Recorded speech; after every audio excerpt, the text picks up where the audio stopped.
E fala, meus Bitcoiners, como que vocês estão? Sejam muito bem-vindos a bitcoinblock.com.br, a sua central de notícias blockchain. Eu sou o Arthur do canal Cripto, trazendo mais um primeiro bloco de notícias, que é um quadro que eu faço aqui no canal comentando as notícias mais importantes, relevantes que estão acontecendo nas criptomoedas e no mundo. E como sempre, antes de começar, galera, esmaga esse like. Eu quero ver você esmagando esse botão de like aqui embaixo, porque a gente vai falar de bastante coisa. Finalmente, encerramos o tão temido mês de setembro. Esse é um mês que historicamente é ruim para as criptomoedas, mas a gente está fechando o melhor setembro da história. Mas não é por isso que o Bitcoin deixou de se performar ruim. O Bitcoin que chegou próximo aos 66 mil dólares, deu uma caída, está próximo aos 63 e temos motivos por trás disso. Além do mais, essa vai ser uma semana extremamente agitada. Espere volatilidade nesse começo de outubro, porque a gente vai ter vários indicadores macroeconômicos.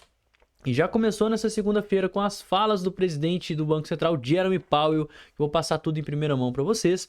Os ETFs de Bitcoin tiveram uma reviravolta e fecharam o mês positivo com impressionantes 1 bilhão de dólares de entradas líquidas.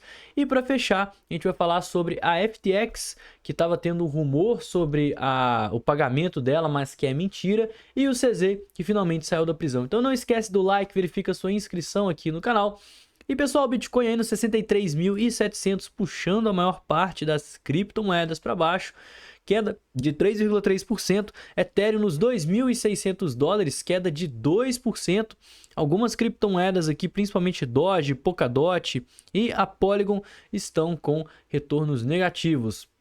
Mas se a gente for analisar de uma forma geral, o Bitcoin ele se performou muito bem, fechou um setembro aí com mais de 8% de alta, sendo o melhor mês de setembro de toda a história do criptoativo. E vale falar que todas as vezes que a gente teve um setembro positivo, o mês de outubro foi de alta também. Outubro também é conhecido como Uptober, o mês da alta no mercado de criptomoedas. É o mês que historicamente a gente tem melhores performances, outubro e novembro. Então se preparem para um final de ano aí extremamente otimista. Mas ainda assim a gente está vendo uma queda aí que começou no final aí do domingo. Justamente porque o Japão anunciou o seu novo ministro aí da economia. E isso está trazendo aí uma certa insegurança para as pessoas. Então, essa escolha do novo ministro do Japão pode ter sido o gatilho para essa queda que a gente está vendo agora. As ações japonesas tiveram a pior queda desde o evento que aconteceu lá em agosto, que a gente teve até que interromper as negociações, chamado de desalavancagem do carry trade. E isso porque o Shigeru Ishiba é o novo ministro lá do Japão e ele é favorável aos novos aumentos de juros pelo Banco Central do Japão, tá? Então esse novo ministro, ele pode influenciar na política do BOJ e como a gente sabe, né, aumento na taxa de juros do Japão é o motivo pelo qual a gente viu uma queda violenta lá em agosto. Então o mercado ficou um pouco receoso, mas como ele é o primeiro-ministro, ele não tem uma ligação direta com o Banco Central do Japão, pode ser, né, que as políticas não tenham relação especificamente com a opinião dele. Além do mais, a gente teve aqui o discurso do Jeremy Powell às 3 horas da tarde dessa última segunda-feira. É uma semana bastante tensa, certo? A gente vai ter PMI industrial hoje, terça-feira. Quarta-feira não vai ser um dia tão movimentado assim. Na quinta a gente vai ter PMI composto, PMI de não manufaturado, serviços, pedidos iniciais e contínuos do seguro-desemprego. E na sexta-feira a gente vai ter o payroll. Antes que eu ia me esquecendo também, na terça-feira, hoje a gente vai ter os JOLTS, as ofertas de emprego, tá pessoal? Um indicador super importante. E enquanto isso, o monitor da taxa de juros está oscilando muito. Sexta-feira passada a gente tinha maior probabilidade de corte de 50 pontos base, agora já mudou para 25, principalmente depois desse discurso que o Powell realizou nessa tarde da segunda-feira, onde ele afirmou que o Banco Central dos Estados Unidos não tem pressa em cortar os juros.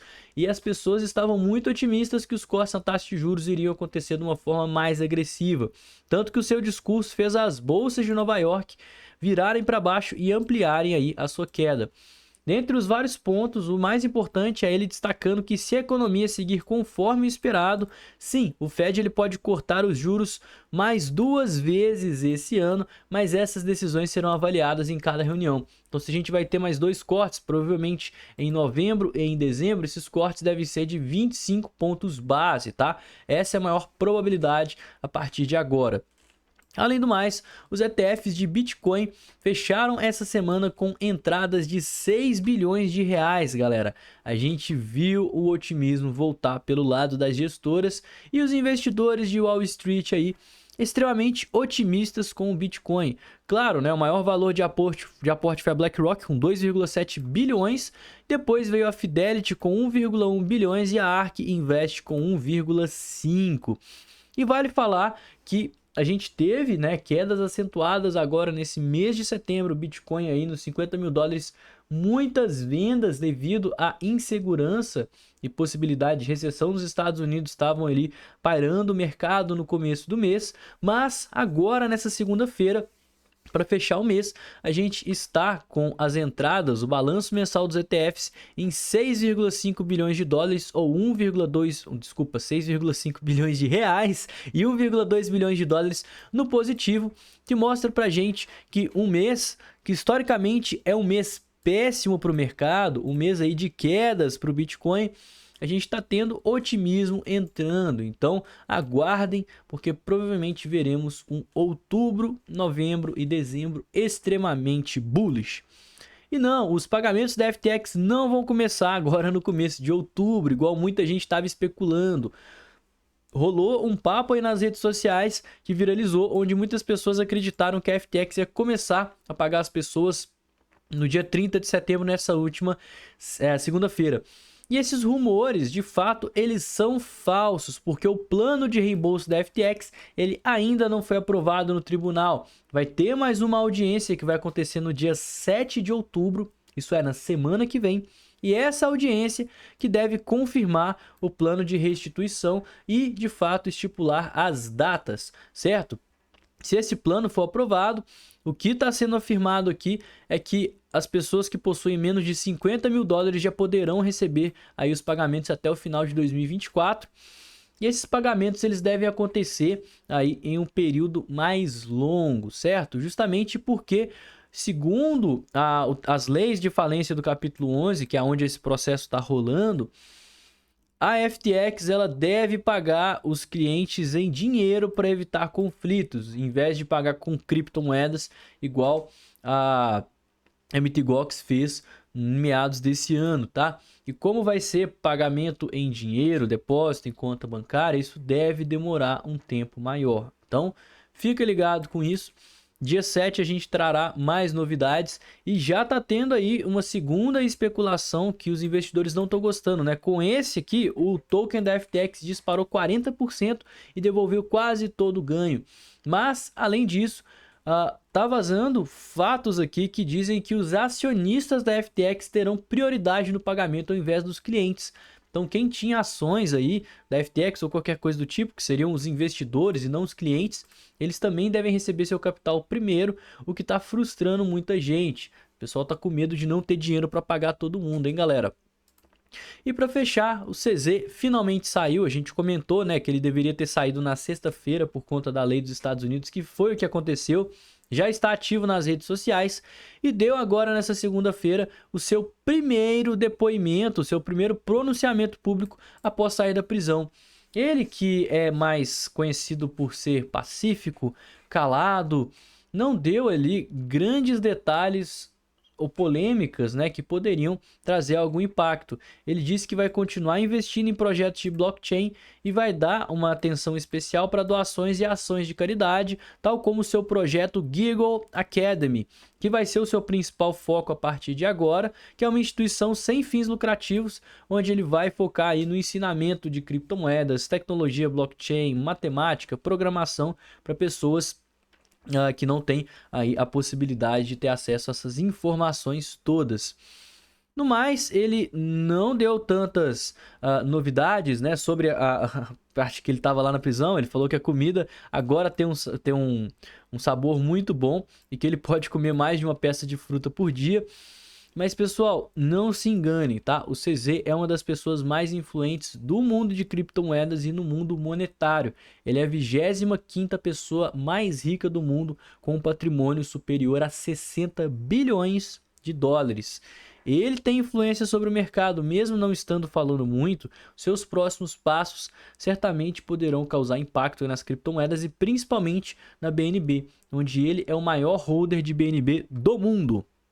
Para fechar aqui, Bitcoin, igual a gente havia comentado, superando, né, os topos e saindo daquele padrão ali de fazer topos descendentes atrás de topos descendentes. Porém, você precisa tomar muito cuidado porque a gente está tendo uma rejeição nesse exato ponto. Mas é uma rejeição extremamente saudável, certo? Afinal de contas, o Bitcoin ele saiu do 57 e foi direto para o 65, subindo mais de 16% sem fazer correções significativas. E agora essa correção está vindo. Ele está respeitando a região das médias, ele ainda está dentro aqui de níveis de Fibonacci. Na verdade, ele ainda nem chegou a níveis de Fibonacci ainda, e por conta disso, quem está de fora desse movimento, eu considero essa região de Fibonacci, a região entre os 63 e os 60 mil dólares, como uma região muito interessante para buscar exposições. Se você não está exposto ao Bitcoin, perdeu essa valorização, esse é o primeiro ponto que você tem que se preocupar, que além de ser uma região de suportes importantes, 60k, que é um nível psicológico muito relevante para o preço, a gente tem muita liquidez aqui dentro das corretoras, igual mostramos no vídeo de sexta-feira. E caso a gente supere para baixo a região dos 60k, você vai ficar de olho na região próxima aos 57 mil dólares, que é a nossa próxima grande região aqui de suporte, de liquidez. Mas caso o preço venha aqui para 67, talvez a gente não consiga ter um rompimento tão explosivo igual as pessoas acreditam se a gente respeitar essa região verde. Então, se você tá posicionado no mercado, tá surfando essa onda, cara, agora é a hora de cruzar os braços porque você arriscou mais, né? Quem arrisca tem mais retorno, relação risco contra o retorno. Você arriscou nesses pontos, agora você está no lucro. Igual a gente via comentando, quedas são oportunidades. Se você não aproveitou esse movimento para se expor, ou então não se expôs o tanto quanto você queria que aumentar a posição, aqui é um ponto bom para você pensar em fazer sua primeira entrada, mas é muito importante guardar capital para caso o preço volte para o 57 você conseguir fazer uma segunda entrada. Lembrando, pessoal, que eu sou o tipo de pessoa que nunca fico 100% comprado e nem 100% vendido. Estou com as ordens para aumentar a posição aqui no 61. Tenho ordens um pouco mais agressivas no 67, no 57, se o preço voltar para cá, mas eu ainda vou manter um pouco de caixa justamente para garantir caso algum problema aconteça. Essa semana, né, a gente viu que vão ter dados macroeconômicos bastante relevantes. No caso, a gente tem a volatilidade. Eu queria aproveitar essas quedas para ter mais oportunidades. E no mais, não esqueça aí de deixar aquele like, isso é muito importante. Verifique a sua inscrição aqui no canal.